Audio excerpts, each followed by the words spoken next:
ఈ మధ్యన కొత్త కొత్త విషయాల్ని తెర మీదకి తీసుకొచ్చేటువంటి గట్టి ప్రయత్నం చేస్తున్నానని అనుకుంటున్నాడు కానీ యూజ్లెస్. నాకు ప్రతిపక్ష హోదా ఇవ్వాలి, నాకు 40% వచ్చింది, మీరు ఎందుకు ఇవ్వడం లేదు?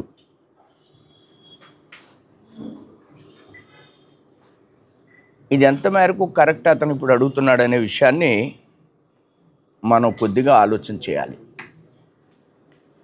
అతనికి 14, 19, 62 సీట్లు ఇచ్చారు కదా. 62, 61, 50,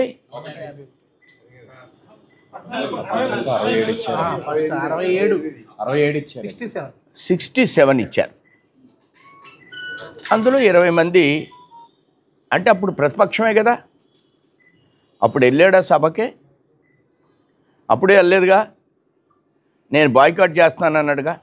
ప్రతిపక్ష హోదా ఉన్న సందర్భంలో నువ్వు రోడ్లంతా తిరిగి రోడ్లు అరిగిపోయేలాగా నడిచేసావు. తర్వాత నువ్వు అధికారంలోకి వచ్చిన తర్వాత ఒక్క రోడ్డు కూడా వేయలేదు, అది వేరే విషయం. కానీ ఇప్పుడు రోజు నాకు ప్రతిపక్ష హోదా ఇవ్వండి, ప్రజలు ఇచ్చినప్పుడేమో నువ్వు సభకి వెళ్ళవా? నువ్వు 14, 19 సభకి ఎందుకు వెళ్ళలేదు అసలు? అప్పుడు నీకు ప్రతిపక్ష హోదా ఇచ్చారు కదా. ఇప్పుడు 11 ఇచ్చి ఇప్పుడు నాకు ప్రతిపక్ష హోదా కావాలని ఎందుకు అడుగుతున్నావు నువ్వు? దీన్ని ఏమనాలి? ఏ భాషలో డిస్క్రైబ్ చేయాలి? ఏ వర్డ్లో డిస్క్రైబ్ చేయాలి? మీరే చెప్పాలి. ఇది ఒక మైండ్ గేమా? దీన్ని ఏమంటారు అని మీకు తోచినటువంటి ఆలోచనని మీరు దీని మీద డిస్క్రైబ్ చేయవలసిందిగా కోరుతున్నాను. దీనికేమో సుబ్రహ్మణ్య స్వామి ఇవ్వచ్చు. సుబ్రహ్మణ్య స్వామి చాలా మేధావి అని మనం అందరం అనుకుంటాం. ఆయన కోర్టులో వేసాడు అంటున్నారు. కోర్టు కాదు, ప్రజా కోర్టు ఇచ్చినటువంటి తీర్పుని మనం గౌరవించాలి. Bharatiya Janata party 1984 parliament election జరిగింది. మాకు 2 సీట్లు వచ్చినాయి. వాజ్పేయి గారు ఓడిపోయారు, అద్వానీ గారు ఓడిపోయారు. వాజ్పేయి గారిని రాజ్యసభకు పంపించారు. ఆయన అక్కడ ప్రతిపక్ష నాయకుడు అయ్యాడు. ఆయన ప్రధానమంత్రి అయ్యాడు. పోరాటం చేస్తాం, హౌస్కి వెళ్తాం, పోరాటం చేస్తాం, హౌస్లో ప్రజా సమస్యల్ని నిర్భయంగా మాట్లాడతాం. ఆ విధంగా మాట్లాడి 98కి ఆయన ప్రధానమంత్రి అయ్యాడు. 96కే ఒకసారి ప్రధానమంత్రి అయ్యాడు. 98కి ప్రధానమంత్రి అయ్యాడు. మరలా కాంగ్రెస్ 10 సంవత్సరాలు ఉంది. పోరాటం చేశాం. మేము మరలా ఇప్పుడు 11వ సంవత్సరం అధికారంలో ఉన్నాం. 2 సార్లు అధికారంలోకి వచ్చాం. కాంగ్రెస్ ఈసారి 100 సీట్లు వచ్చినాయి. రాష్ట్రాల్లో అన్ని అసెంబ్లీల్లో మేము నెగ్గుతున్నాం. ఇది ప్రజాస్వామ్యం యొక్క పోకడ, ప్రజల యొక్క పోకడ. దీన్ని అర్థం చేసుకోకుండా అర్ధరహితంగా ఎట్టి పరిస్థితుల్లో కూడా జగన్మోహన్ రెడ్డి మాట్లాడడానికి నైతిక హక్కు లేదు.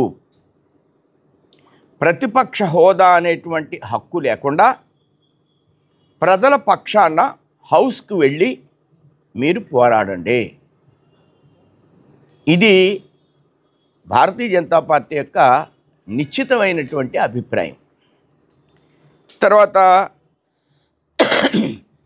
బడ్జెట్ విషయంలో ఇది 3 లక్షల కోట్లు బడ్జెట్ పెట్టారు. ఇందులో చాలా వరకు కేంద్ర ప్రాయోజిత పథకాలను కలిపి ఈ 3 లక్షల కోట్ల బడ్జెట్లో సమగ్రంగా గాన అధ్యయనం చేసినట్లయితే అనేకమైన పారిశ్రామిక అభివృద్ధి కార్యక్రమం, ఇరిగేషన్కి సంబంధించి కానీ, ఎడ్యుకేషన్కి సంబంధించి కానీ, హెల్త్కి సంబంధించి కానీ, సంక్షేమానికి సంబంధించి కానీ అనేక కార్యక్రమాలను జోడిస్తూ ఈ యొక్క బడ్జెట్ని పెట్టారు. ఈ బడ్జెట్లో ఆయన ఏం చూపిస్తున్నాడంటే, మీరు సహజంగా అనేది ఆ 6 ఇవ్వలేదు. ఆ 6లో ఆల్రెడీ ఫంక్షన్స్ ఇస్తున్నారు. ఆ 6లో గ్యాస్ ఇచ్చారు. ఆ 6లో 20,000 రైతుకి వేయాలి, ఇప్పుడు బడ్జెట్లో పొందుపరిచారు. ఆ 6లో అమ్మఒడి వేయాలి, దాన్ని బడ్జెట్లో పొందుపరిచారు. ఏమంటాడు, అందులో తగ్గించేశారు, 10,000 కోట్ల నుంచి 9,000 కోట్లే పెట్టారు. మీ అందరికీ ఒక విషయం అర్థమయ్యేటట్టు చెప్తాను. అందులో ఎవరు అర్హులు ఉంటే వారికే ఇస్తారు. నా దగ్గరికి ఒక అబ్బాయి వచ్చాడు మాధవరాయుడుపాలెం నుంచి. వాళ్ళకి అందరికీ ఫంక్షన్ కావాలట. వైసీపీ వాళ్ళు అందరికీ అర్హులు కాకపోయినా సరే, ఆ ఫంక్షన్లకి వీళ్ళు అప్లై చేయించారు ఆధార్లో పెట్టి.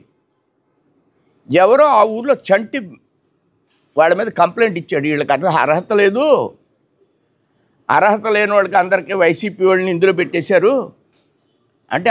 ఆధార్ లింక్ వాళ్ళు వచ్చి మొత్తం ఎగ్జామిన్ చేసి ఇదంతా కూడా తప్పు అని వాళ్ళందరినీ బ్లాక్ చేసి పెట్టేశారు. ఇంకే పథకం రాదు ఇప్పుడు ఆడకి. ఇది వైసీపీ చేసిన పని గతంలో. అలాంటప్పుడు ఏదైనా ఎంక్వైరీ చేసిన తర్వాత ఆ 1000 కోట్లు తగ్గుద్ది. అలాంటివి ఏమన్నా ఉన్నాయేమో, అవన్నీ జగన్మోహన్ రెడ్డికి తెలుసు. నేను తప్పులు చేశాను ఇందులో కాబట్టి ఎక్కువ అయ్యింది. నీకు ఎంతసేపు ఇందులో ఈ బడ్జెట్లో మీకు ఏం చెప్పాను నేను, కేంద్ర ప్రభుత్వం 4 పారిశ్రామిక ఓడలను శాంక్షన్ చేసింది. ఈ 4 పారిశ్రామిక ఓడలు అంటే ఏంటో జగన్మోహన్ రెడ్డికి తెలియదు. వైజాగ్ నుంచి మెడ్రాసు, అలానే మెడ్రాస్ నుంచి బెంగళూరు మీదుగా హైదరాబాదు, అలానే హైదరాబాద్ నుంచి రాయలసీమ, వీటికి అన్నిటికి కానీ పారిశ్రామిక ఓడలని అభివృద్ధి చేస్తే గవర్నమెంట్ ఆఫ్ ఇండియా ప్రతి బడ్జెట్లో దీనికి 500 కోట్లు 1000 ఇన్ఫ్రాస్ట్రక్చర్కి పెడితే మనకి 50 లక్షల ఉద్యోగాలు వస్తాయి, అనేక రకాల పరిశ్రమలు వస్తాయి, ఎంప్లాయ్మెంట్ వస్తుంది, గవర్నమెంట్కి ఆదాయం వస్తుంది. ఇది జగన్మోహన్ రెడ్డికి అక్కర్లేదు. రోజు బటన్ నొక్కడం దీని మీద చేతులు అలిసిపోతే 11 వచ్చినాయి. ఇప్పుడు అతని మైండ్ గేమ్ ఏంటంటే దీనికి బడ్జెట్లో నిధులు పెట్టారు. బడ్జెట్లో నిధులు పెట్టి ఇవన్నీ కూడా ఎప్పటి నుంచో ఒంగోలు పెండింగ్ ఉంది, 14లో పెట్టిన గవర్నమెంట్ ఆఫ్ ఇండియా, దానికి కూడా ఇప్పుడు ఈ గవర్నమెంట్ నిధులు పెట్టింది. ఇతని అభిప్రాయం ఏంటంటే మళ్ళా నా మోడల్లోని ఈ ప్రభుత్వాన్ని తీసుకొచ్చేయాలి. అర్థమవుతుందా మీ అందరికీ? నా మోడల్లోనే నేను బటన్ నొక్కిచ్చేయాలి. బటన్ నొక్కిస్తే ఇంకేం పెట్టలేము. నేను చెప్పిన డెవలప్మెంట్ యాక్టివిటీకి పెట్టలేము. కేంద్ర ప్రాయోజిత పథకాలు 35 పథకాలను వెనక్కి తిప్పి పంపించేశాడు అతను డబ్బు పెట్టకుండా. అందులో మీ అందరికీ 1,35,000 కోట్లు జలజీవన్ మిషన్కి యూపీలో ఖర్చు పెట్టారు. 1,35,000 కోట్లు జలజీవన్ మిషన్కి. ప్రతి ఇంటికి కుళాయి వేయాలి. మన అందరికీ తెలుసు ప్రతి ఇంటికి కుళాయి వేయాలి. కుళాయి వేయాలంటే ఏంటి, అక్కడ ఒక బోరు కొట్టేసి ఆ బోరులోంచి ట్యాప్ కనెక్షన్స్ ఇవ్వాలి. కానీ జలజీవన్ మిషన్ యొక్క ఆలోచన విధానం అది కాదు. ఇది నరేంద్ర మోడీ ఆయన రాష్ట్రంలో ఉన్నటువంటి 10 నదులకు సంబంధించిన నీళ్ళని అన్ని గ్రామాలకి పైప్ లైన్ వేసి ఆ లైన్ ద్వారా శుద్ధ జలాలను ఇవ్వాలి. ఇప్పుడు రాజమండ్రి నుంచి ఒకటి మొదలుపెట్టారు మీకు. ఇది ఈవెన్ కేరళ 45,000 కోట్లు ఖర్చు పెట్టింది. ఈవెన్ మద్రాస్ 65,000 కోట్లు ఖర్చు పెట్టారు. మన గవర్నమెంటు 2,000 కోట్లు ఖర్చు పెట్టలేదు దీనికి. 2,000 కోట్లు ఖర్చు పెట్టలేదు దీనికి, జలజీవన్ మిషన్కి. మన 13 నదుల నుంచి నీళ్లు తీసుకుని చాగల్నాడే కాదు, భీమవరం పక్కన రొయ్యల చెరువులు ఉన్న గ్రామాలకు కూడా మన రాజమండ్రి గోదావరి నీళ్ళు ఇవ్వాలి. ఇది జలజీవన్ మిషన్ యొక్క ఉద్దేశం. ఇప్పుడు పవన్ కళ్యాణ్ గారు వచ్చిన తర్వాత ఆయన మినిస్ట్రీలో ఉంది కాబట్టి మాకు 69,000 కోట్ల రూపాయలు ఇవ్వండి.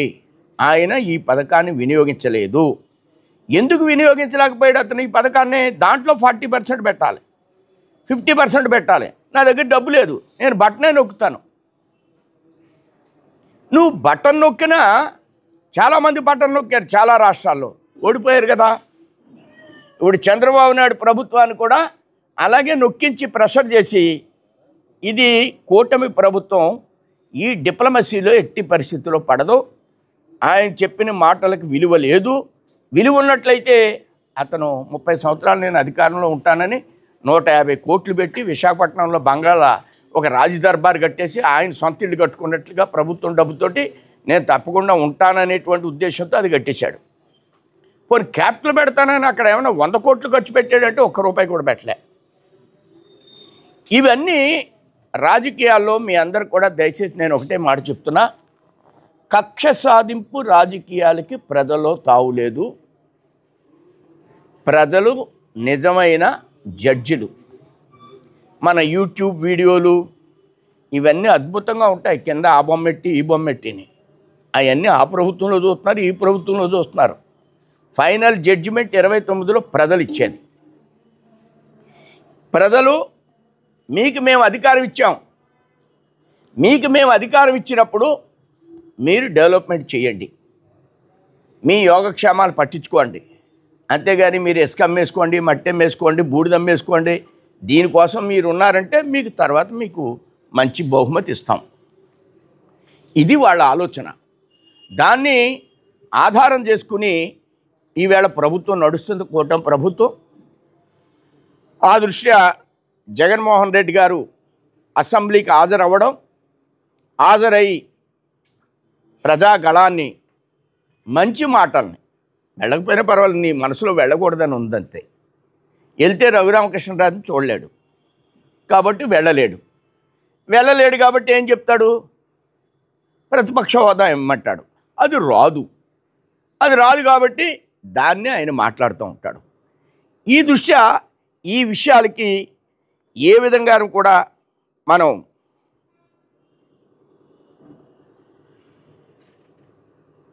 ఆలోచించవలసినటువంటి అవసరం లేదు.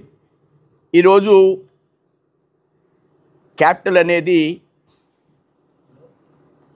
మన రాష్ట్రానికి 4 అంశాల మీద ఆధారపడి మన రాష్ట్రం అభివృద్ధి చెందాలి. ఈవేళ ఒకటి, పారిశ్రామికంగా అనేక పరిశ్రమలు రావాలి. హైడ్రోజన్ హబ్గా ఆంధ్ర రాష్ట్రం తీర్చిదిద్దబడాలి.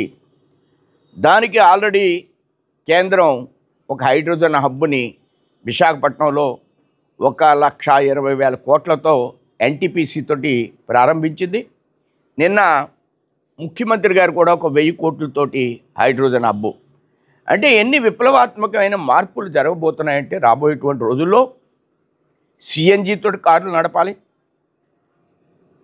అలానే ఎలక్ట్రికల్ తోటి కార్లు నడపాలి, ఎలక్ట్రికల్ స్టేషన్స్ మనకు పెట్టాలి, పెట్రోల్కి సంబంధించినటువంటి డీజిల్కి సంబంధించినటువంటి ఇంపోర్ట్ని మనం తగ్గించుకోవాలి, ఫారెన్ రిజర్వ్స్ మనం పెంపొందించుకోవాలి. ఒక యూనిట్ మోటార్ సైకిల్కి పెడితే ఎన్ని కిలోమీటర్లు వస్తుందనేది ఎవరికైనా అంచనా ఉందా? మన వాళ్ళకి రాత్రి ఛార్జ్ చేస్తే ఒక యూనిట్కి బ్యాటరీ కెపాసిటీని బట్టి 60-70 వస్తుంది. 5 యూనిట్లు ఓ ఛార్జ్కి 180 వస్తుంది. అంటే 5 యూనిట్లు కాస్ట్ మనకి ఎంత? 30 రూపాయలు. 30 రూపాయలకి 180 కిలోమీటర్లు తిరుగుతున్నాం. దీనికి ఇలాంటి ఆలోచనలు కావాలి మనకి. ఇది కాకుండా నేను వేసేస్తాను, నేను నొక్కేస్తా అంటే ఎంతకాలం నొక్కుతావు? ఆటో వాళ్ళకి డబ్బులు ఇస్తాం. ఆటో వాళ్ళకి నువ్వు డబ్బు ఇవ్వడం కాదు, ఆటో వాడికి సిఎన్జిని ఇంకా తక్కువగా ఇచ్చి ఇంకా మంచి వెహికల్స్ని ఇంపోర్ట్ చేసి వాడి ఆదాయాన్ని నిత్యం ఉండేలాగా పెంచేటువంటి పరిస్థితి. ఇలాంటివేమీ చేయకుండా గనులు దోచేద్దాం, ఇసుక దోసేద్దాం, మాకు పరిపాలన మేమేమో ఇలాంటివన్నీ మీకు ఇచ్చేస్తాం, ఏడు సొమ్ము ఇది ఏమన్నానన్నా? ఏడు సొమ్ము కాదు కదా, ఇది ప్రజల సొమ్ము. ఇది మీరు ఇచ్చే ప్రతి రూపాయి కూడా ప్రజలది. మీరిచ్చే ప్రతి రూపాయి కూడా ప్రజలు కట్టేటువంటి ట్యాక్సు. మీరిచ్చే ప్రతి రూపాయి కూడా మీ సొంతం కాదు. కానీ దీన్ని అడ్డం పెట్టుకుని నేను దోపిడీ చేస్తా ఆంధ్ర రాష్ట్రంలో. మీరు రూలింగ్ అంటే ఇవన్నీ ఇండస్ట్రియలైజేషన్ రూలింగ్, గనుల్లో వచ్చేటువంటి ఆదాయం యూనియన్. ఇప్పుడు సెంట్రల్ గవర్నమెంట్ ఉంది, కోలు వాళ్ళ చేతిలో ఉంటుంది. ఆ కోలు మూలంగా సెంట్రల్ గవర్నమెంట్ సంవత్సరానికి 5 లక్షల కోట్ల ఆదాయం వస్తుందండి. కోలు మూలంగా 5 లక్షల కోట్లు అండి శ్రీరామూర్తి గారు, ఓన్లీ కోలు మూలంగా. మరి ఇవన్నీ కూడా ఆలోచించాలి కదా. కానీ మేము అందరూ జీవితాంతం అధికారంలో ఉండి ఇవన్నీ దోసేస్తాం. మనం ఎప్పుడు కూడా పేదోళ్ళది అయిపోతాం వాళ్ళు ఇచ్చిన ముష్టి పథకాలకి. మన కుక్క బిస్కెట్లును వాడికి బంగారం బిస్కెట్లును. ఇది మీరు గవర్నమెంట్ ఆఫ్ ఇండియాలో ఏమీ చేయలేదని మనం అనుకుంటాం. రైతుకి మినిమం, నేను ఈవేళ ఎక్కువ మాట్లాడుతున్నానని దయచేసి ఎవరు అనుకోవద్దు. రైతుకి ఒక ఎరువుల బస్తా కొనడానికి మినిమం ప్రైస్ ఇస్తున్నాం. అది 1400 1800 ఇస్తున్నాం. కానీ ఏ మిల్లర్ అన్నా దాన్ని 1800 కానీ 1400 కానీ కొంటున్నారా? మీ యొక్క అధ్యయనంలో 1200, 1250, 1300 కంటే ఎక్కువ కొనడం లేదు. ఏమండి శ్రీరామూర్తి గారు? మరి కొనని సందర్భంలో 1400 కొన్నారనుకోండి, ఒక ధాన్యం బస్తా ఆడిస్తే ఒక బస్తా బియ్యం వస్తాయి. అంటే మీరు 1400 కొంటే ఎంత అయింది? 2800 అయింది. 2800 బియ్యాన్ని మీరు ఎంత కొంటున్నారు? 50 రూపాయల నుంచి 60 రూపాయలు కొంటున్నారు. అవునా కాదా? నేను ఇంకొక ఆశ్చర్యకరమైన, ఈ విధంగా రైతు ఎంత లాసిపోతున్నాడు? ఇది ఎప్పటి నుంచి జరుగుతుంది? దీనికి ఎవరు ఊతం ఇస్తున్నారు? Government of India support price ఇచ్చి ఈ ధాన్యాన్ని మరలా మనం కొని దీన్ని మిల్లింగ్ చేసి ప్రజలకు ఉచితంగా బియ్యం ఇస్తున్నాం. ఎంతమందికి ఇస్తున్నాం? మన రాష్ట్రంలో 1 కోటి మందికి ఇస్తున్నాం, 80 కోట్ల మందికి ఇస్తున్నాం. ఎందుకు ఇస్తున్నాం? రైతుకి సపోర్ట్ ప్రైస్.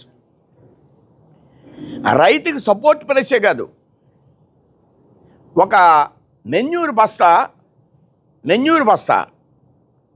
2250 రూపాయలు. కానీ ఎంతకు అమ్ముతాం? ఈయన అందులో పనిచేస్తారు డీలర్, ఈయన ఎంతకు అమ్ముతాం? 239 రూపాయలు. ఒక ఎకరానికి 4 బస్తాలు వేసాడు అనుకోండి, అంటే 4 రెళ్ళు 800, 8000 సబ్సిడీ ఇస్తున్నాం. అది కాకుండా ఎకరానికి 6000 ఇస్తున్నాడు. ఎంత భూమి ఉన్నా 6000 ఇస్తున్నాడు. ఇది కాకుండా కిసాన్ క్రెడిట్ కార్డు ఇస్తారు. ఇది కాకుండా రైతుకి పప్పుల మీద అన్నిటి మీద కందిపప్పు, ఇప్పటికీ మనం పప్పు ధాన్యాల్ని మోడీ వచ్చేటప్పటికి 50% పండేది మన దేశంలో, ఇప్పుడు 80% పండుతుంది. ఏ విధంగా ప్లాన్ చేశారంటే కింద రైతుకి కందులు విత్తనాలు కూడా ఇచ్చారు. అంటే ఏ స్థాయిలో గవర్నమెంట్ ఆఫ్ ఇండియా ఆలోచిస్తుంది? కింద స్థాయిలో కందిపప్పులు ఇచ్చారు. అవి గట్ల మీద వేసి పండిస్తే ఇప్పుడు 80%కి వచ్చింది. దాన్ని 100% తీసుకురామంటాడు మోడీ. ఇది డెవలప్మెంట్ అంటే, ఇది సెల్ఫ్ సఫిషియన్సీ అంటే. ఇది మనుషులకు వర్తిస్తుంది, ఇది రైతులకు వర్తిస్తుంది. ఈ రైతు బయట నుంచి కాకుండా మన దేశంలోనే ఇవన్నీ పండించేటువంటి పరిస్థితులు క్రియేట్ చేయాలి. మన దేశంలోనే విమానాలు తయారు చేయాలి, మన దేశంలోనే యుద్ధ పరికరాలు తయారు చేయాలి, మన దేశంలోనే స్వదేశీ పరిజ్ఞానంతో అన్నీ తయారు చేయాలి. ఇక్కడే ఎలాన్ మస్క్ వచ్చి ఇండస్ట్రీ పెట్టాలి. అది ఆంధ్రప్రదేశ్లో పెడతారా, ఎక్కడ పెడతారా అనే దానికంటే ఇవి దేశానికి సంబంధించినటువంటి సమగ్రమైనటువంటి ఆలోచన విధానాలు. ఇవేమీ లేకుండా మీకు ఒక ఇష్యూ చెప్తాను. థ్యాంక్ యూ సీఎం అనేది విన్నారా? వ్యాన్ మీద వచ్చేది. అది 14-19లో చంద్రబాబు నాయుడు గారు ఇచ్చారు. అది వాజ్పేయి గారు ఉన్నప్పుడు ఈ స్కీమ్ని NSFDC అని పెట్టారు, national scheduled caste federation corporation. దీనిలో ఈ థ్యాంక్ యూ సీఎం అనే బేసిక్ వెహికల్ నా దృష్టిలో వాళ్ళు ఉన్నప్పుడు 18 లక్షలు. ఈ 18 లక్షల్లో 9 లక్షలు రుణం ఇస్తారు, 9 లక్షలు సబ్సిడీ ఇస్తారు. ఈ 9 లక్షలు బ్యాంక్ ఇవ్వదు, NSFDCనే ఇస్తుంది, గవర్నమెంట్ ఆఫ్ ఇండియానే ఇస్తుంది. వీడు గవర్నమెంట్ ఎంప్లాయీ చేత SC సంతకం పెట్టిస్తే వాడు 10% కడితే వాడికి ఆ వెహికల్ ఇచ్చేస్తారు. ఇది ఎప్పుడు వచ్చింది? వాజ్పేయి గారు ఉన్నప్పుడు వచ్చింది. ఈ పథకం కంటిన్యూ అవుతుంది. ఆయన ఉన్నటప్పుడు 3 లక్షల కారు వచ్చేది, టాటాది,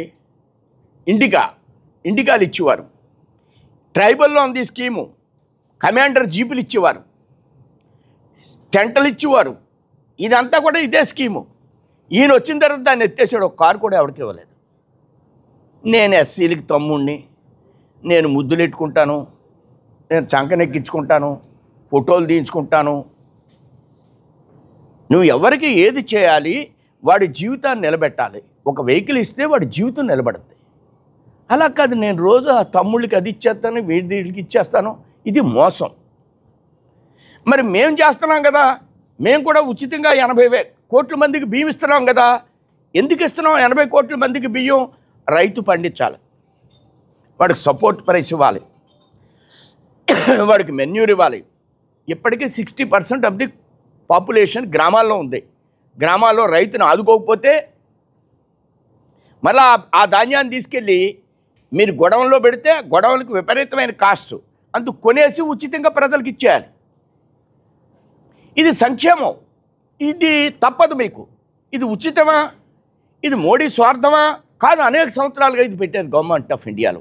దాన్ని ఇంకా కూడా సక్రమంగా ఇలాంటి ప్రాతిపదికలు నువ్వు చెయ్యాలి. నువ్వు ఏమైనా కందులు ఎక్కువ పండించి ఆ కందుల్ని నేను రాష్ట్ర ప్రభుత్వం తరపున కందులు పండించి ఈ కందులు అన్ని హాస్టల్కి ఇస్తానని నువ్వేమైనా ప్రత్యేకమైన పథకం పెట్టావా? మీరు ఆల్టర్నేటివ్గా పెట్టే పథకాలు ఏమున్నాయని నేను చెప్పమని మిమ్మల్ని అడుగుతున్నా. మీరేం పెట్టలేరు. పెట్టిన పథకాలకి డబ్బులు పెట్టలేక వదిలేస్తారంతే. ఎందుకు వదిలేస్తున్నారు? మన దగ్గర ఉన్న మినరల్స్ అన్నీ కూడా ప్రజాపరం. నేను 5 లక్షల కోట్లు బొగ్గుకు వస్తుందన్నప్పుడు మన రాష్ట్రంలో ఉన్నటువంటి జగన్మోహన్ రెడ్డి తాత దగ్గర నుంచి తవ్వేస్తున్నాడు. ఏంటది? బ్యారైట్. ఆ బ్యారైట్ ఎక్కడిది? అసలు ప్రపంచంలో అంత కాస్ట్లీ అని బ్యారైట్ దొరకదు. ఆ బ్యారైట్ ఎందుకు రాష్ట్ర ప్రభుత్వం కోల్లా పాటలు పెట్టినట్లు బ్యారైట్ ఎందుకు పెట్టరు? గ్రానైట్ ఎందుకు పెట్టరు? బ్లాక్ మెటల్ ఎందుకు పెట్టరు? ఇవన్నీ పెడితే మనకు కూడా బోల్ డబ్బు వచ్చేది కదా. ఇసుక కూడా నేను ఒక సందర్భంలో చెప్పాను, నాకు ఇవ్వండి కాంట్రాక్ట్కి 5,000 కోట్లు కడతాను, కానీ ఇసుక 4,000కి 3,000కి ఇంటికి తోలేస్తానని చెప్పాను. 5,000 కోట్లు కడతాను ప్రభుత్వానికి. ఎందుకెవరు? జగన్మోహన్ రెడ్డి ఉండగా చెప్పాను. ఈ ప్రభుత్వంలో నాకు చెప్పడానికి అప్పుడు నేను ఎమ్మెల్సీని. అప్పుడు చంద్రబాబు నాయుడు గారు ఉచితంగా అందరికీ ఇంటికి ఇచ్చేసేవారు. అప్పుడు మనకు 4,000కి 3,000కి ఇసుకొచ్చింది. 14, 19, 15 నుంచి మీరందరూ గమనిస్తే. తర్వాత ఈయన వచ్చిన తర్వాత 14,000, 15,000 అయింది. ఇప్పుడు ఎంత అయిందో మరి నేను కూటమిలో ఉన్నాను కాబట్టి మీ అందరికి కూడా తెలుసు. ఆ దృష్ట్యా ఈ ఇసుక పాట పెట్టండి, శ్రీరామూర్తికి ఇవ్వండి, లేకపోతే ఆయనకి ఇవ్వండి. మీరు 3,000కి 4,000కి ఇంటికి ఇసుక పంపించేద్దరు. మీరు 5,000 ప్రభుత్వానికి పంపించేయచ్చు. మరి 5,000 కోట్లు వస్తుంది కదా. అలానే గ్రానైట్ అమ్మితే ఒక 5,000 కోట్లు వస్తుంది కదా. అలానే రాయలసీమలో ఉన్న రతనాల సీమ అన్ని గనులే, పలకలు, నాపరాళ్ళు, అద్భుతమైనటువంటి గనులు ఉన్నాయి అక్కడ. రతనాల సీమ. మనకెందుకు డబ్బు రాదండి? నువ్వు అప్పు తెచ్చావు, నాకంటే ఎక్కువ అప్పు తెచ్చావు, పోటీ ఏంటి? మరి నువ్వు నేర్పావు, ప్రభుత్వం నడవాలి, మరలా మేము కూడా అన్నీ ఇవ్వాలి. నువ్వు మళ్ళీ ఇచ్చేయమంటున్నావు. మరి నేను అప్పు తేవాలి, నేను ఇవ్వాలి, నేను ప్రభుత్వంలో ఉండాలి, నేను అభివృద్ధి చేయాలి. ఇది ఫైనల్గా మన యొక్క ప్రభుత్వం యొక్క కాన్సెప్టు ఇలా ఆలోచించాలి. అన్ని రాష్ట్రాలకి, అన్ని దేశాలకి వెళ్ళడం, పారిశ్రామికవేత్తలు పిలవడం, విడిపోయినటువంటి రాష్ట్రాన్ని మనం మరొక తెలంగాణ కంటే మంచి రాష్ట్రం మందే. గుజరాత్ తోటి పోటీ పడే రాష్ట్రం మందే. దానికి సరైనటువంటి ప్రాతిపదికలు మనం వెయ్యాలి. అవి పడుతున్నాయి. వాటి గురించి జగన్మోహన్ రెడ్డి జనరల్గా కంగారు పడతాడు. దానికి ఏదో రాయలసీమకి అది ఇవ్వలేదని చెప్తాడు. ఉత్తరాంధ్ర గురించి ఏం మాట్లాడు. ఎందుకంటే ఆయన ₹1 పెట్టలేదు. మీకు నేను చెప్తున్నా, హుద్హుద్ తుఫాన్ దగ్గర నుంచి విశాఖపట్నానికి మేము 50,000 కోట్ల రూపాయలు ఇచ్చాం. స్మార్ట్ సిటీ కావచ్చు, హుద్హుద్ తుఫాన్ కావచ్చు, అమృత కావచ్చు, ఫ్లీట్ జరిగినప్పుడు కావచ్చు, తర్వాత అనేక దేశాల నుంచి విదేశీ పెట్టుబడులు వచ్చిన ప్రతి సందర్భంలోనూ 500 కోట్లు ఇవ్వడం కావచ్చు. 45,000 కోట్ల రూపాయలు సుమారు విశాఖపట్నంలో కేంద్ర ప్రభుత్వం ఇంక్లూడింగ్ పోర్టు దాకా డిఫెన్స్కి కానీ మీరు చూసినట్లయితే 1,00,000 కోట్లతోటి డిఫెన్స్ వర్క్ జరుగుతుంది. మీకు ఎక్కడా కూడా ఇది మనం బయటికి చెప్పం. విశాఖపట్నంలో ఇలాంటివన్నీ మేము చేయగలుగుతాం. ఎన్ని ఎయిర్పోర్ట్లు వచ్చినాయి ఇప్పుడు మన ఆంధ్ర రాష్ట్రానికి? తెలంగాణకి రెండోది రాలేదు. మనకి శ్రీకాకుళంలో ఎయిర్పోర్ట్ వచ్చేస్తుంది, కడపలో ఎయిర్పోర్ట్ వచ్చేస్తుంది, కర్నూలులో ఎయిర్పోర్ట్ వచ్చేసింది, కడపలో ఎయిర్పోర్ట్ వచ్చేసింది. రేపు మన తూర్పు పక్కన ఎక్కడో పెట్టడానికి సిద్ధంగా ఉన్నాం. This is the development. ఈ డెవలప్మెంట్ లేకపోతే ఎంత మనం అందరం వెనకబడిన వాళ్ళని మనం అనుకుంటాం. ఇప్పటికీ Hyderabad to Delhi flight rate below 10,000. Vijayawada to Delhi అప్పుడప్పుడు 40,000, 15,000 ఉంటే వెంకటేశ్వర బాబుకి దండం పెట్టాలి. రాజమండ్రి నుంచి హైదరాబాదు 9,000. ఎందుకు ఎలా పెరుగుతుంది? మన దగ్గర డబ్బు ఉంది అందుకబట్టి అటు పెంచేస్తాడు. మనం వెళ్ళిపోలేదో పని ఉంటుంది. అంటే ఇది ఎంత సంపన్నమైన రాష్ట్రమో అనే దాని గురించి మీకు చెప్తున్నాను. నేను చెప్పేది కొద్దిగా అవగాహన చేసుకుని మాట్లాడుతున్నాను తప్ప మీ టైం ఎక్కువ తీసుకోవాలని మాత్రం మాట్లాడడం లే. ఇలాంటి వ్యక్తులు, ఇలాంటి మేధో సంపన్నులు మన chief justice, retired chief justice ప్రపంచ దేశాల్లో ఎక్కడికి వెళ్ళినా తెలుగు వాళ్ళు 10% ఉన్నారు అన్నాడు. ఆడేదో ఇప్పుడు ట్రంప్ ఏదో చెప్తున్నాడు, నేను మిమ్మల్ని ఎవరిని రానివ్వను. మళ్ళీ నేను దిగజారిపోయాడు. తెలుగు వాళ్ళని అందరినీ మొత్తం ఇండియన్స్ని అందరినీ దగ్గర పెట్టుకోండి, లేకపోతే కంపెనీ వాళ్ళు తొంతారు, నెక్స్ట్ టైం దిగిపోతాడు. మేము ఆషామాషి దేశం అని అనుకోకండి మీరు. మన దేశం అద్భుతమైన దేశం. అందులో ఆంధ్రులు ఇంకా కూడా అద్భుతమైనటువంటి మనస్తత్వం ఉన్నటువంటి పెద్దలు. కాబట్టి దీన్ని జాగ్రత్తగా పరిపాలన చెయ్యాలి. ఇంకో 2 అంశాలు ప్రస్తావించి క్లోజ్ చేస్తాను, లేకపోతే చెప్పమంటే చెప్తాను, లేకపోతే క్లోజ్ చేసేస్తాను.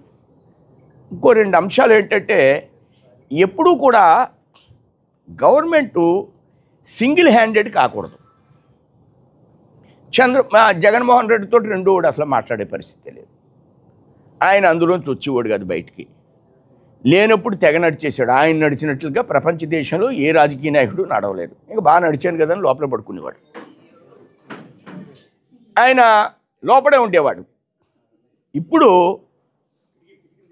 అసలు టూరిజం అంటే మంత్రులు ఎలా పనిచేస్తున్నారు అనే విషయాల గురించి మీకు చెప్తున్నాను. టూరిజం మనందరికీ అర్థం చేసుకోవాల్సింది, మనకి ఇక్కడి నుంచి 55 కిలోమీటర్లు వెళ్తే నీలగిరి ఉందండి. మీకు ఎవరికైనా ఐడియా ఉందా? ఇక్కడి నుంచి 55 కిలోమీటర్లు వెళ్తే నీలగిరి ఉంది. రంపచోడవరం దాటిన తర్వాత మారేడుమిల్లి నుంచి రైట్కి వెళ్తే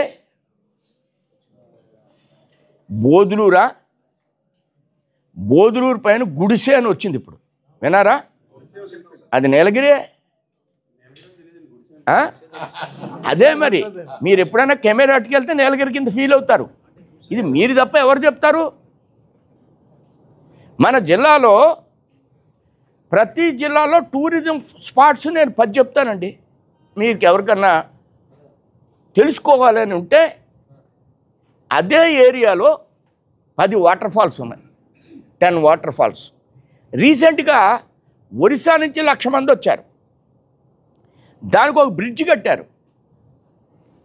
అక్కడ ఒక బ్రహ్మాండమైన వాటర్ ఫాల్ ఉంది. ఆ ఒరిస్సా ట్రైబల్స్ 1,00,000 మంది వస్తారు. దానికి ఒక బ్రిడ్జ్ కట్టారు. పొల్లూరు అది ఎంత అద్భుతమైన టూరిస్ట్ ప్లేస్ అంటే అందులో కనీసం బాత్రూమ్ ఉండదండి, అందులో మనం నడిచి వెళ్ళడానికి రోడ్డు ఉండదండి. This is tourism. దానికి ₹1 కోటి పెడితే రోడ్డు వేస్తే. ఇప్పుడు ఇక్కడ నుంచి పోనీ మనకి అందరికీ బాగా అర్థం అవడం కోసం చెప్తున్నాను. ఇప్పుడు ఇక్కడ నుంచి పడవలన్నీ అక్కడికి వెళ్తున్నాయి. అక్కడ రోడ్డు చూడండి ఎలాగుందో, 10 కిలోమీటర్లు. వెళ్ళగలుగుతున్నావా? ఆ రోడ్డు వేయచ్చు కదా. అక్కడ ఒక 10 స్థానాలు గదులు కట్టొచ్చు కదా. ఎవడన్నా ఇక్కడ లాడ్జీ తీసుకోకుండా అక్కడికి వెళ్ళి స్నానం చేస్తాడు కదా. This is tourism. ఇలాంటివి ఆంధ్ర రాష్ట్రంలో ప్రతి జిల్లాలోనూ ఉన్నాయని డంకా బజాయని చెప్తున్నా. మీకు ఉదాహరణ, ఇప్పుడు మన మినిస్టర్ గారు బెర్లిన్ వెళ్ళారు. ఆ బెర్లిన్ వెళ్ళినప్పుడు మా దగ్గర ఏమి ఇన్ఫ్రా ఉంది, మీరు వచ్చి దేనికి పెట్టుబడి పెట్టాలి. This is the government, this is the development. మన మంత్రి తెగ తిరుగుతున్నాడు. ఆయన నేను పొగడం గురించి కాదు, అలా టూరిజం అనే దాని మీద అర్థం చేసుకుంటే దీనికి వచ్చినంత ఎంప్లాయ్మెంట్కి దేనికి 70 లక్షలు పడవండి, ₹1 కోటి పడవ. దాంట్లో మనం అందరం 150 మంది ఎక్కి వెళ్తాం. దాంట్లో భోజనం పెడతారు, టిఫిన్ పెడతారు, వచ్చేటప్పుడు స్నాక్స్ పెడతారు. అందులో 10 మంది ఎంప్లాయీస్ ఉంటారు. దాంట్లో ఈ 150 మంది ఎక్కడానికి ట్యాక్సీల మీద రావాలి రాజమండ్రి నుంచి. మరి ఆడెక్కడి నుంచి వస్తాడు? హైదరాబాద్ నుంచో బెంగళూరు నుంచో అన్ని గ్రామాల నుంచి వస్తాడు. మరి ఇట్లే అన్నిటికీ ఆదాయమే కదండి. పెట్టే పెట్టుబడి ఎంతండి? ₹1 కోటి. ఎన్ని ఇండైరెక్ట్గా మీకు ఎంత లాభం ఉంటుంది టూరిజం మూలంగా. ఇప్పుడు మీరు మన జిల్లాలో రాజోల దగ్గర ఉన్నదేంటి దిండి. ఆ దిండిలో ఉన్న రిసార్ట్ ఖాళీ ఉంటుంది, దొరుకుతుంది ఎప్పుడన్నా. అక్కడ ఏముంది? బ్యాక్ వాటర్స్ ఉన్నాయి. అలాంటి బ్యాక్ వాటర్స్ మన కేరళలో బ్యాక్ వాటర్స్ ఉన్నాయనుకుంటున్నాం. అలాంటిది అక్కడ ఒకటి ఉంది కదా. అలాంటివి మన రాష్ట్రంలో చాలా చోట్ల. ఉదాహరణకు ఒకటే చెప్తాను మీకు. ఇప్పుడు రావులపాలెం యువతల నుంచి అటు జమీందారు గారి మీద ఊరి మీదుగా వెళ్ళడానికి, కపిలేశ్వరం వెళ్ళడానికి ఏం గట్టు ఉంది? కాలువ గట్టు ఉంది. ఇక్కడ నేషనల్ హైవే, అవతల యానంలో నేషనల్ హైవే. ఈ రెండింటినీ కనెక్ట్ చేస్తూ ఒక నేషనల్ హైవే వచ్చేస్తుంది. 40 కిలోమీటర్లు, 200 కోట్లు. నితిన్ గడ్కరీ అడిగితే కాదనేది కాదు. ఆ మధ్య నుంచి వచ్చేదేంటి? యానం నుంచి వచ్చేదేంటి? Back waters. అవతల ఏముంటాయి? అవతల అమలాపురం ఏరియాలో అవతల సైడు కొబ్బరి తోటలు ఉంటాయి. చూసారు ఎప్పుడైనా? గమనించండి. మీరు వెళ్ళి ఒకసారి వీడియో చేయండి. పెసరట్లకి, ఉప్మాలకి, ఇడ్లీలకి అన్నిటికీ చేస్తున్నాం. ఇదెందుకు చూడరు? ఏమండి అక్కడ నేను చెప్పిన ఏరియాలో లేవండి. శ్రీనివాస్ గారు, నేను ఒక టూరిస్టు ఈ కన్సల్టెంట్ని తీసుకెళ్ళి చూపించాను నేను. ఇది అయ్యి బాబు ఇంత అద్భుతమైన ప్లేస్ ఏంటండి. అవతల సైడ్ అన్ని కొబ్బరి తోటలే. అంటే అటు వినాయకుడు ఊరి మీద నుంచి వస్తాం కదా, అయినవిలో అయిపోయింది చూడండి.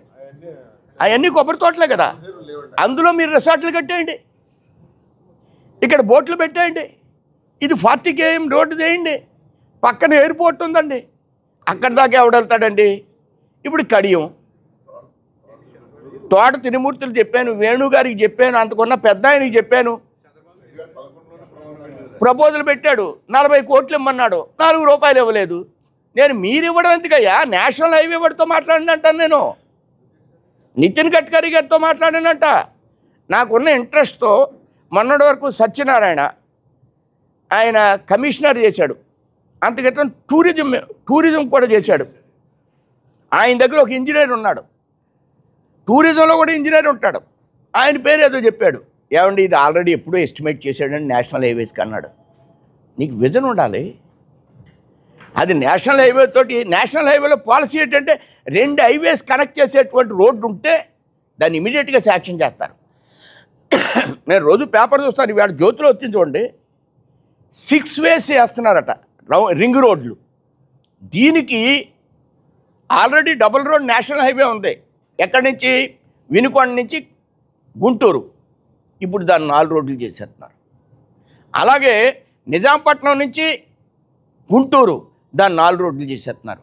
అంటే హైవే కనెక్టెడ్, అటు సైడ్ నుంచి క్యాపిటల్కి త్వరగా రావాలి. అది గవర్నమెంట్ని ఎక్స్ప్లెయిన్ చేసుకుంటే చాలు మీరు. This is the government. నేను ఇది మొన్న వెళ్ళి కూర్చుని దుర్గేష్ గారు కూడా ఎక్స్ప్లెయిన్ చేశాను. దీనికి టూరిజంలో ఒక 4 కన్సల్టెంట్లు ఉంటారు, వాళ్ళకి ఒక్కొక్కడికి 3 లక్షల ఆదాయం. ఎవరికి టూరిజం గురించి ఆడు ఏం చెప్పే పరిస్థితి ఉండదు. ఆదాయం తీసుకుంటారు, వీళ్ళకి ఏదో లెక్కలు చెప్తారు, బొమ్మలు చూపిస్తారు, అంతకంటే తప్ప నేను ప్రాక్టికల్గా మనం తిరిగి విషయాలు చెప్తున్నాను మీకు. ఇలాంటివి అలాగా ఇప్పుడు ఈయన తిరుగుతున్నారు. ఎడ్యుకేషన్కి సంబంధించి మీకు మొన్న ఒక విషయం చెప్తాను. ఎడ్యుకేషన్లో ఒక మంత్రి పనిచేస్తే అవ్వదు, ముఖ్యమంత్రి ఒక్కడే పనిచేస్తే అవ్వదు. మంత్రులు అందరూ కూడా పరిణితితో పనిచేయాలి. ఈ మధ్యకాలంలో మన రైతు బజార్కి కొంతమంది ఆఫీసర్లు వచ్చి ఏది ఏ రేటుకి అమ్ముతున్నారు అని అధ్యయనం చేస్తున్నారు. మార్కెటింగ్ కమిటీ అని ఒకటి ఉంటుంది, దీనికి ఒక ఐఏఎస్ ఆఫీసర్ ఏడుస్తాడు వాడు. నేను ఇందాక మీకు ఒక విషయం చెప్పాను దీనికి ముందు. కేజీ బియ్యం ఎంతకు అమ్ముతున్నావు? 1800 అమ్మితే 3600కి బియ్యం అమ్మాలి. 1800కి ధాన్యం అమ్మితే మీరందరూ 600 రూపాయలకి, 60 రూపాయలకి, 50 రూపాయలకి కొంటున్నారు. ఏమైనా మీ డిపార్ట్మెంట్ ఎందుకుందయ్యా అని అడిగాను నేను. ఏమండి మీ ఎమ్మెల్యేలే రైస్ మిల్లర్లు అండి, మమ్మల్ని ఏం చేయమంటారండి అని అడిగాడు ఒక ఆయన.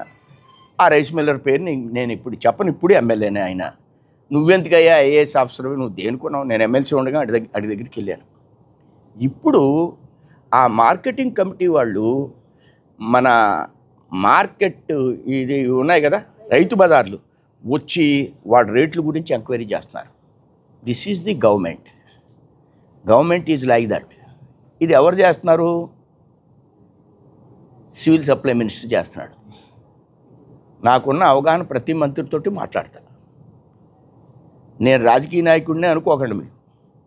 ఒక సామాజికమైనటువంటి బాధ్యతతో పనిచేసేటువంటి ఒక కార్యకర్త నేను. అందుకని మీ టైం తీసుకుంటున్నాను. ఇది బయట ఎక్కడైనా కాకినాడలో చెప్పాను, ముయ్యవయ్యా ఏం మాట్లాడుతున్నాను అంటాడు. కాకినాడ వాళ్ళు అలాగ ఉంటారు, అందరి దగ్గర ఇది చెప్పలేను. విజయవాడలో కూడా నేను ఇది చెప్పలేను. ఆ దృష్ట్యా మనకి మంత్రులు, నేను ఒక మంత్రి గురించి చెప్పను, ఒక ఆయనకు ఒక మంత్రి ఉన్నాడు. ఆయనది విజయనగరం, ఆయన పేరు కొండపల్లి శ్రీనివాస్. ఆయన ఎక్కడి నుంచి వచ్చాడు? అమెరికా నుంచి వచ్చాడు. ఆడికి ఏం తెలుస్తుందని మనం అందరం అనుకుంటాం. కానీ అతను స్టడీ చేశాడు. నేను ఏదో ఫంక్షన్లో కలిశాను విజయనగరం వెళ్ళి. బాబు నీ మంత్రి గురించి మొత్తం అంతా గవర్నమెంట్ ఆఫ్ ఇండియా నుంచి వచ్చిన డబ్బుతోటే ఆయన మంత్రి ఉంటుంది. దాన్ని మనం డిఆర్డిఓను ఎవడో ఇక్కడ ఉంటాడు, మున్సిపాలిటీలో మెప్మా ఉంటుంది. దీనికి డబ్బు ఇప్పుడు ప్రతి మహిళ ఒక ఇండస్ట్రియలిస్ట్ అయిపోవాలి.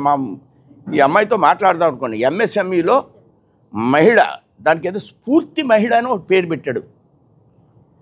ఇప్పుడు చంద్రబాబు నాయుడు గారు ఏం మాట్లాడుతున్నారు ఈ మధ్యన? ప్రతి ఇంట్లో ఒక పరిశ్రమ రావాలి, మాట్లాడుతున్నాడా? అది గవర్నమెంట్ ఆఫ్ ఇండియా స్లోగన్. ప్రతి ఇంట్లో కూడా ఒక పారిశ్రామికవేత్త రావాలి. దానికి మెప్మా అంటే పట్టణాల్లో ఉంటుంది, అతని శాఖలో ఉంటుంది. ఇది మెప్మా, అతని శాఖలో మహిళా సంఘాలు ఉంటాయి. మహిళా సంఘాలు అంటే చిన్న విషయమా? ఒక అసెంబ్లీలో 50-60 వేల మంది ఉంటున్నారు. వాళ్ళ సంక్షేమం ఏంటి? వాళ్ళకి డబ్బు ఇవ్వడమే కాదు, వాళ్ళు పారిశ్రామికవేత్తలుగా తీర్చిదిద్దండి. మీరు ఎక్కడన్నా డ్వాక్రా మార్కెట్ పెట్టారనుకోండి, హైదరాబాద్లో నాంపల్లిలో డ్వాక్రా వాళ్ళు అందరూ వచ్చి రెయ్యులు, పచ్చి రెయ్యులు, ఎండు రెయ్యులు కూడా అమ్ముతారు. అందులో రోజుకి 1,50,00,000 దాని కలెక్షన్. పొంగడాలు, పోకొండలు, ఏ రూడు పక్కన కూడా ఒక అమ్మాయి అరిసెల ముద్ద అక్కడికి వెళ్ళి. ఇవన్నీ ఏంటి? మహిళ స్వశక్తిగా ఎదగాలనేది గవర్నమెంట్ ఆఫ్ ఇండియా ఆలోచన. మళ్ళీ మోడీ గారి పేరు చెప్తే మళ్ళీ మీరేం చంద్రబాబు నాయుడు గారి గురించి చెప్పడం లేదండి. వికసిత భారత్, వికసిత ఆంధ్రప్రదేశ్, వికసిత కొంతమూరు, వికసిత రూరల్ అసెంబ్లీ, ఇందులో 160 రకాలు ఉన్నాయి. ఈ కార్యక్రమాలు కింద దాకా తీసుకెళ్లాలనేది పాపం చంద్రబాబు నాయుడు గారు కూడా వికసిత ఆంధ్రప్రదేశ్లోకి వచ్చారు. ఇప్పుడు మనం ఏం చేయాలి? మన కార్యకర్తలకు అందరికీ చెప్తున్నా, ఆయుష్మాన్ భారత్ హాస్పిటల్ ఉంది. మీరు ఎప్పుడైనా ఆయుష్మాన్ భారత్ హాస్పిటల్కి వెళ్ళాలి. ఏం జరుగుతుంది ఆయుష్మాన్ భారత్ హాస్పిటల్లో? 105 రకాల మందులు ఇస్తున్నాడు. ఈ 105 రకాల మందులు ఇచ్చు అందులో బీఎస్సీ నర్సింగ్ హోమ్ని పెట్టారు. అందులో ఆశా వర్కర్ కూర్చుంటుంది. అందులో రెగ్యులర్ నర్స్ కూర్చుంటుంది. ఇందులో 25 మంది వస్తున్నారు పేషెంట్లు. ఇందులో ఏం మందులు ఉన్నాయో ప్రజలకు తెలియదు కదా. ఇది బీజేపీ కార్యకర్త చెప్పాలి. అది ఎక్కడుందో తెలియదు. మొన్నటిదాకా ఆయన ఆడ బాబు పేరు పెట్టాడు, ఇప్పుడు అది తుడిపేశారు. ఇది ఆయుష్మాన్ భారత్ హాస్పిటల్లో 13,050 మంది బీఎస్సీ నర్సింగ్ వాళ్ళు పనిచేస్తున్నారు. ఉన్నాయి, ప్రతి ఊళ్ళోనూ ఉన్నాయి. దీంట్లో టెలిమెడిసిన్ ఉందండి. దీంట్లో టెలిమెడిసిన్ ఎండి డాక్టర్లతో మాట్లాడిస్తారు వాళ్ళు. దిస్ ఈజ్ ది ఈ హాస్పిటల్ సరిగా పనిచేస్తే నా దగ్గరికి ఒక మంచి మండల ప్రెసిడెంట్ వచ్చాడు. వాడికి బాగా ఇంట్రెస్ట్. వాడితో చెప్పా, అరే ఇన్ని మందులు ఇస్తున్నారా అందులో. ఓ మెడికల్ షాప్ ఆయనతో మాట్లాడాను, కాశీతో. ఏం మందులు ఇస్తున్నారయ్యా అందులో అని అడిగాను నేను. కాల్పాలు ఇస్తారు, ట్రైగ్లిజరైడ్ ఇస్తారు, మెట్ఫార్మన్ ఇస్తారు, టీబీకి మందు ఇస్తారు అని అలా 14 రకాల ముదర వ్యాధులకు అందులో మందులు ఇస్తున్నారని చెప్పాడు అతను. కానీ ఎవరైనా ఉపయోగించుకుంటున్నారా? అయితే వాళ్ళు పట్టించుకోరనే దాని గురించి నేను మళ్ళీ మా కూటమిని ఏమన్నాం, అందులో డబ్బు తెచ్చుకుంటున్నాం మేము ఆయుష్మాన్ భారత్లో. ఇందులో ఆరోగ్యశ్రీ, ఎన్టీఆర్ ఆరోగ్యశ్రీలో పెడతాం. అందుకబట్టి ఆరోగ్యశ్రీ అని బయట బోర్డు పెట్టాం. ఆయుష్మాన్ భారత్ హాస్పిటల్స్ ఉన్నాయి కదా, అలా పిహెచ్సికి ఎంత డబ్బు ఇస్తున్నాం. ఇవన్నీ మనం ఈ యొక్క ఆయుష్మాన్ భారత్ అనేది కాదు, వికసిత భారత్, వికసిత ఆంధ్రప్రదేశ్, వికసిత రాజానగరం మండలం, వికసిత కొండ గుంటూరు, ఇది మా లక్ష్యం. దీంతో భారతీయ జనతా పార్టీ ముందుకు పెడుతుంది. ఈ మధ్యన ఏవో చిన్న చిన్న పోస్టులు చూస్తున్నాను. మా ఎంపీ గారు అసలు ఊళ్ళో కనపడుతున్నారా, ఎంపీ గారు ఏం చేస్తున్నారు, ఎంపీ గారు నాకున్న అవగాహన ప్రకారం రైల్వే డిపార్ట్మెంట్ గురించి మాట్లాడతాను. నేను మోడీ గారికి ఒక లెటర్ పెట్టాను, ఈ రైల్వే బోర్డుని వెంటనే రద్దు చేయండి అని. రైల్వే బోర్డునే రద్దు చేయమన్నాను. ఎందుకంటే ఇది చెప్పి క్లోజ్ చేసేస్తా. ఈ కొన్ని ఇంట్రెస్టింగ్ విషయాలు మీరు వినాలనేది. ఆఫ్ ది రికార్డో మీరు ఏం చేస్తారో తెలీదు. నేను మీరు కావాలితే బ్రేక్ చేసేయండి, మీరు కావాలితే ఎక్కువైతే బ్రేక్ చేసేయండి. ఈ నాకు బంగారు లక్ష్మణ్ గారు రైల్వే మంత్రి అయితే ఆయనకు ముందే మన గోదావరి స్టేషన్ డెవలప్ చేశారు. మీరు చిన్నపిల్లలో గోదావరి స్టేషన్ ముందు ఆ బ్లాక్లో మొక్కలు అవి ఉన్నాయి కదా, అందులో పోలీస్ క్వార్టర్స్ ఉంటాయి, దాన్ని ఖాళీ చేయించారు. పాపం పోలీసు వాళ్ళు ఎక్కడికో పోయి కొట్టుకున్నారు. ఈ క్వార్టర్స్ అన్నీ తీశారు. దీని ముందు పెద్ద ఏదో మొక్కలు పెట్టారు. ఇది కాకుండా ఏం చేశారంటే ఆ స్టేషన్ యొక్క రైల్వే ప్లాట్ఫారం పొడవు పెంచేశారు. ఎక్కడి దాకా? లక్ష్మీవారిపేట 2 దాకా పెంచేశారు. అటువైపు కూడా గోదావరి వైపుకి పెంచేశారు. అంత క్రితం సర్కార్ ఎక్స్ప్రెస్ ఆగేది, బొకారో ఆగేది. నేను ఆ బొకారోలో రాత్రి 10 గంటలకి 12 గంటలకు భీమవరంలో దిగిపోండి చదువుకోవడానికి వెళ్ళినప్పుడు. అలానే రిటర్న్ గౌతమి వచ్చేది.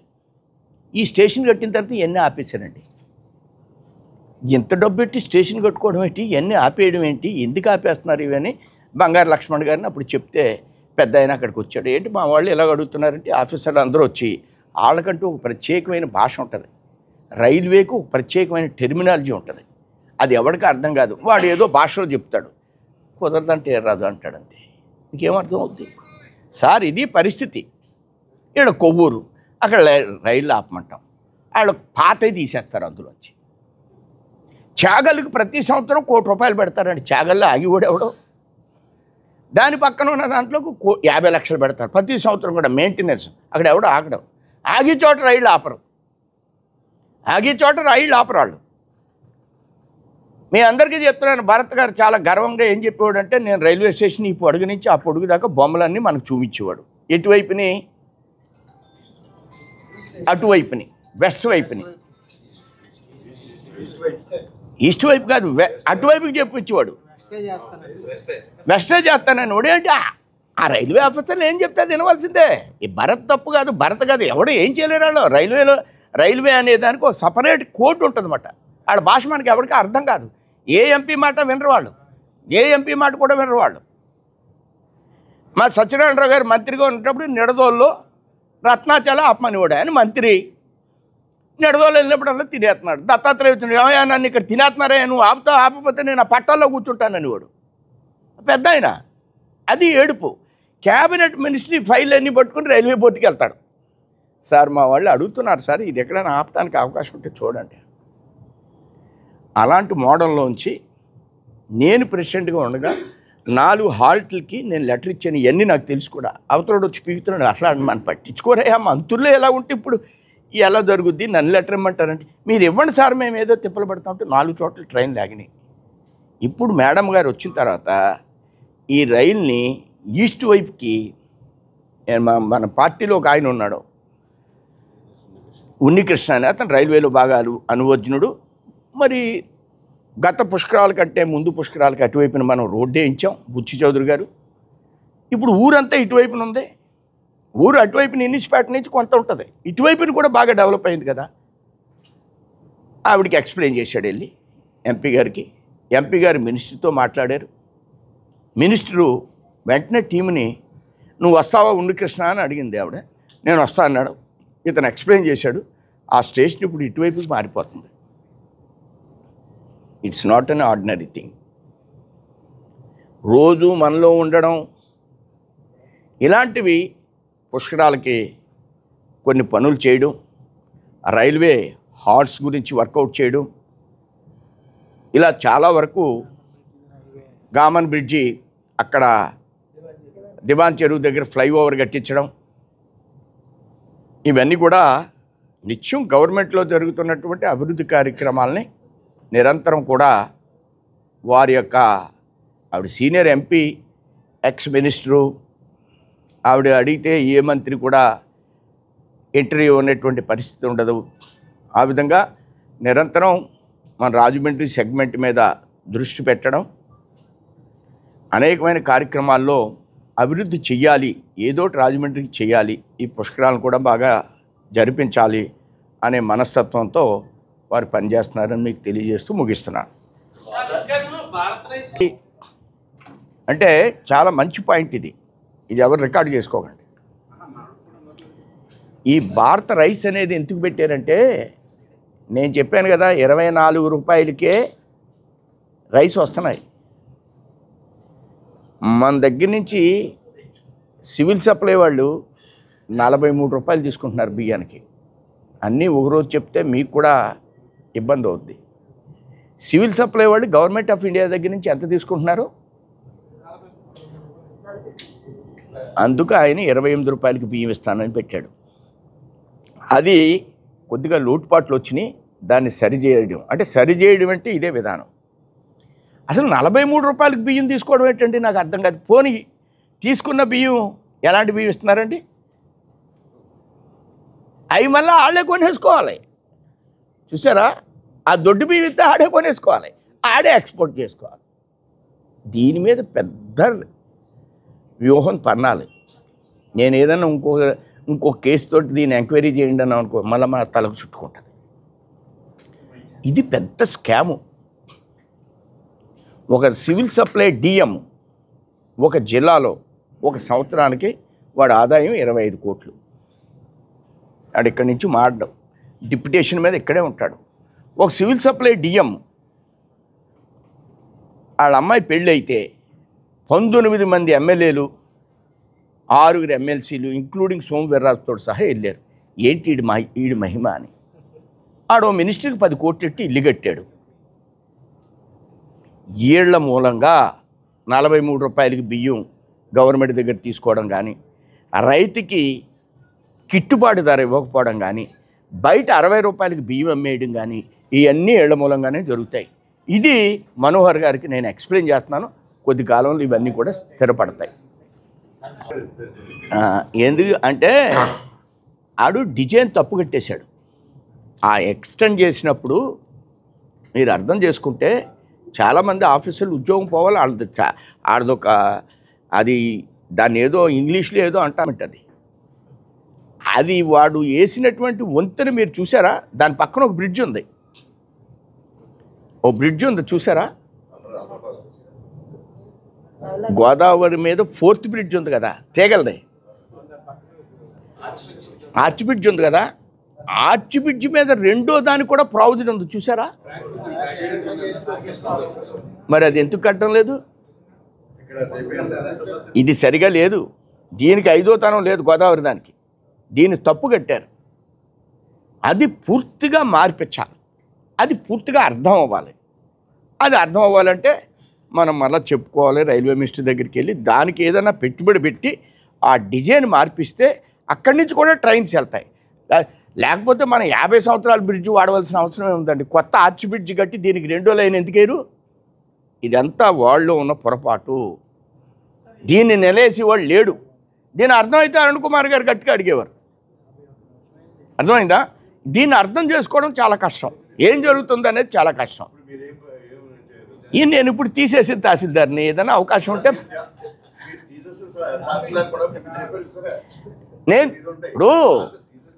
నేను ఇవన్నీ ఎప్పుడు పెట్టానంటే బంగారు లక్ష్మణ్ గారు ఉన్నప్పుడు, దత్తాత్రేయ గారు ఉన్నప్పుడే పెట్టేశాను.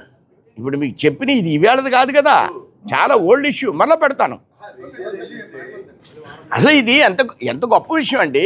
ఒక బ్రిడ్జ్ ఉండి దాని మీద 2వ లైన్ వేయడానికి వాడు స్తంభం కట్టేసి దాని మీద వేయడం ఎందుకు మానేస్తున్నాడు? 50 బాగు చేస్తున్నాడు. ఇది ఎప్పుడు వచ్చింది? ఇది ఎవరు అడగాలి? జడారిసి బోర్డు మెంబర్లు అడగాలి, ఎంపీ గారు అడగాలి, మినిస్టర్లతో గట్టి కూర్చోవాలి, ఇవన్నీ వాళ్ళ ముందు ప్రజెంట్ చేయాలి. చేస్తే గోదావరి స్టేషన్కి కూడా మంచి పేరు వస్తుంది. ఇంద్రభవనం కట్టుకుంటా అనుకునే కదా కట్టారు, ఆయన ఉండాలనే కదా బేసిన్లో వేయించాడు. అది కరెక్ట్ కాదు. ప్రజలు ఈజ్ ద జడ్జిమెంట్. నేను ఎవరో ఆఫ్ ది రికార్డ్ చెప్తున్నాను. ఇది మా ఎంపీ, ఆయన సెంట్రల్ మినిస్టర్ చేశాడు, ఆయన ఎమ్మెల్యేగా కంటెస్ట్ చేశాడు. మనం చేయించారు ఆయన చేత. చాలా సీనియర్ ఎంపీ, సీనియర్ మినిస్టర్ కూడా. ఆయన గోశాల ఉంది, ఆయన రొట్లు ఆయనే కాల్చుకుంటాడు 4 మూకుళ్ళు ఎట్టి. ఈవేళ పేపర్లో చూశాను, అన్ని పేపర్లు చూడలేదు, పేపర్లో వచ్చింది. ప్రజల్ని ముష్టి వాళ్ళ తయారు చేయకూడదు, సెల్ఫ్ సఫిషియన్సీని క్రియేట్ చేయాలి, అడగకూడదు ప్రభుత్వాన్ని. వాట్ లాల్ బహదూర్ శాస్త్రి యుద్ధం వచ్చింది కాబట్టి మన దేశం నష్టంలో ఉంది. చైనాతో యుద్ధం వచ్చినప్పుడు జై జవాన్ జై కిసాన్ అని నినాదం ఇచ్చి, దేశ పరిస్థితి బాగాలేదు, మీరందరూ కూడా బంగారం ఇవ్వండి అని ప్రజల్ని తహసీల్దార్ చేత అడిగించాడు. అడిగితే మా అమ్మ కూడా చదువుకోలేదు, చేతి 2 గాజులు తీసి అందులో వేసింది. అమ్మ ఎందుకు ఇచ్చావన్నాను. నేను 3rd క్లాసే అంత చదువుతున్నాను. ఏమో ప్రధానమంత్రి గారు అడిగారు ఇస్తున్నాను అన్నాను. ఇప్పుడు మనమేమి నేర్పుతున్నాం? రివర్స్ నేర్పుతున్నాం. అది ఆయన అన్నదానికి. అందుకుంటే దేశం అద్భుతమైన దేశం అయినప్పటికీ ఇలా తయారవుతుంది. వాళ్ళ స్వతంత్ర సమరయోధులు వాళ్ళ ఆస్తులు ఇచ్చేశారు, మన ఎండోమెంట్కి ఎన్నో లక్షల ఎకరాలు ఇచ్చేశారు. ఎందుకు ఇచ్చారండి? ఎంత త్యాగధనులండి వాళ్ళందరూ. ఇప్పుడు రాజకీయ నాయకుడు ఏం చేయాలండి? యథా రాజా తథా ప్రజ. Thank you.